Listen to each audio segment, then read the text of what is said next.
বন্ধুরা, মুর্শিদাবাদ কিচেনে আপনাদের সকলকে স্বাগত। প্রতিদিনের মতো দুপুর ঠিক দুটোই আবারও আজকে আমি আপনাদের সামনে আরও একটি নতুন রেসিপি নিয়ে হাজির হয়েছি। আর আজকে রেসিপি লাল লাল দেশি চিকেনের ঝোল। আর এখন শীতকালে এই রকম দেশি চিকেনের ঝোল যদি থাকে তাহলে কোনো কথাই হবে না। তাহলে আসুন বন্ধুরা, আমি কিভাবে দেশি চিকেনের লাল লাল ঝোলটা বানাই আপনারা দেখতে থাকুন। আমি দেশি মুরগিটাকে খুব ভালো করে পরিষ্কার করে একেবারে কেটে ধুয়ে নিয়েছি। এবার চিকেনটা রান্না করার পালা। তার জন্য কড়াইতে আমি প্রথমে সরিষার তেল দিয়ে দিলাম। আর আমি এখানে একটু বেশি তেল দিয়ে দিলাম, কারণ মাংসের পরিমাণটা একটু বেশি। এবার দেখতেই পাচ্ছেন তেলটা গরম হয়ে গেছে। এখন এর মধ্যে আমি প্রথমে গরম মশলার ফোড়ন দিয়ে দিলাম। গরম মশলার মধ্যে আমি এখানে এলাচ নিয়েছি, লবঙ্গ আর দারুচিনি নিয়ে নিয়েছি।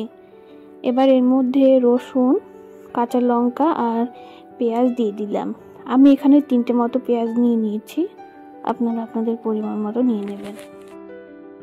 এবার গ্রেটার দিয়ে আদাটাকে গ্রেট করে নিচ্ছি। আর আদার পরিমাণটা একটু বেশি দিয়ে দিচ্ছি। আদার পরিমাণ একটু বেশি দিলে মানে চিকেনটা খুব তাড়াতাড়ি সেদ্ধ হয়ে যায়। আপনারা চাইলে আদাটা বেটেও দিতে পারেন। আর আজকের এই দেশি চিকেনের লাল লাল ঝোলটা আমি কোনো রকমের বাটা মশলা ছাড়াই বানাবো, মানে বলতে পারেন কুচো মশলা দিয়ে আজকে আমি দেশি চিকেনের ঝোলটা বানাবো।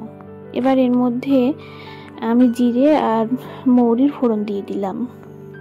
ফোড়নটা আগেই দিতে হতো, কিন্তু পরে দিয়ে দিলাম।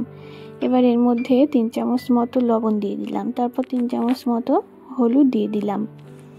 আপনারা আপনাদের মাংসের পরিমাণ অনুযায়ী লবণ হলুদ দিয়ে দেবেন। এবার আমি এর মধ্যে 2 চামচ মতো ধনে ও জিরের গুঁড়ো দিয়ে দিলাম।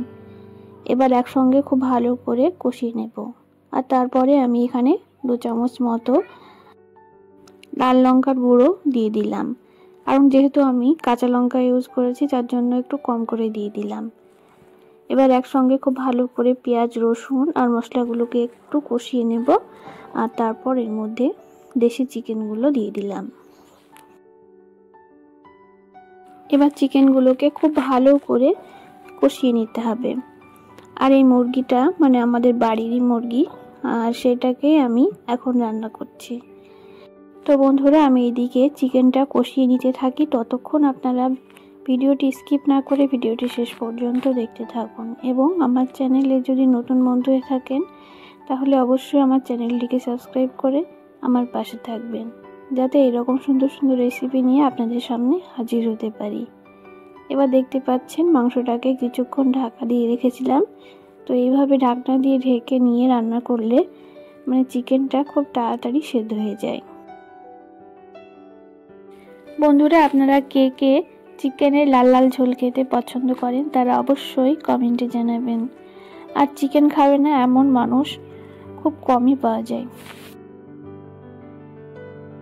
আপনারা দেখতেই পাচ্ছেন আমি চিকেনটাকে বারবার ঢাকনা দিয়ে ঢেকে নিয়ে সেদ্ধ করে নিচ্ছি, আর বারবার খুন্তি দিয়ে নাড়াচাড়া করে নিতে থাকছি। তো এইভাবে আপনারা চিকেনটাকে খুব ভালো করে কষিয়ে নেবেন, যাতে আদা রসুনের কাঁচা গন্ধ না থাকে।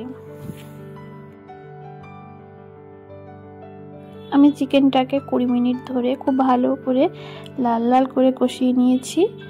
আর এবার আমি এর মধ্যে গরম জল দিয়ে দেব।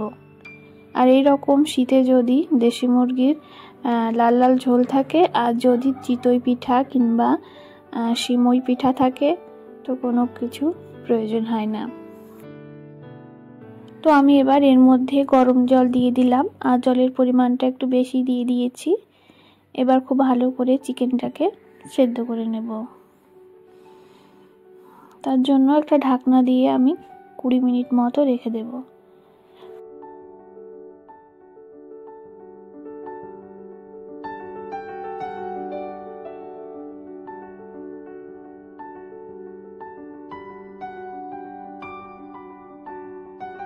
বন্ধুরা, 20 মিনিট পর আপনাদের সামনে আবারও ফিরে আসলাম। 20 মিনিট পর দেখতেই পাচ্ছেন চিকেনের ঝোলটা একেবারে কমে এসেছে, আর চিকেনগুলো খুব ভালো করে সেদ্ধ করে নেওয়া হয়ে গেছে।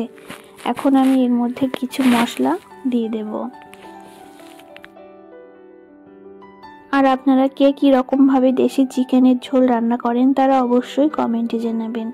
আর আমার এই ভিডিওটি যদি ভালো লাগে তাহলে অবশ্যই সেটাও আপনারা কমেন্টে জানাবেন।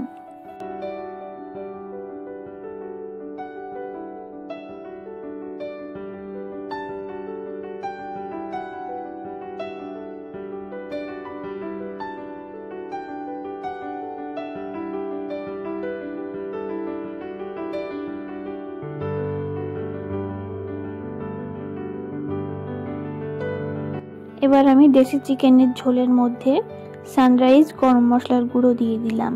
আর সানরাইজ গরম মশলার গুঁড়ো দেওয়ার পর আমি একটু ভাজা মশলার গুঁড়ো এর মধ্যে দিয়ে দিলাম। বন্ধুরা, আপনারা যারা মনে করছেন যে দেশি মুরগির মাংস সেদ্ধ করতে একটু দেরি লাগে, তো তারা আপনারা প্রেসার কুকারে আগে সেদ্ধ করে নেবেন, তারপর মাংসটাকে কষিয়ে নিয়ে রান্না করবেন, দেখবেন সেটাও খুবই সহজ হবে। আর আমি দেশি চিকেনের ঝোলের মধ্যে আরও একটু লবণ দিয়ে দিলাম, কারণ লবণটা একটু কম ছিল। তারপর একটা বাটিতে ঢেলে নিলাম। তো দেখতে পাচ্ছেন আমার দেশি লাল লাল চিকেনের ঝোলটা কতটা সুন্দর হয়েছে, দেখে জিভে জল চলে আসছে। তো এইরকম চিকেনের লাল লাল ঝোল আর যদি গরম ধোয়া ওঠা ভাত থাকে তো কোনো কিছু প্রয়োজন হবে না, এক থালা ভাত আপনারা এমনিতেই খেয়ে ফেলতে পারবেন।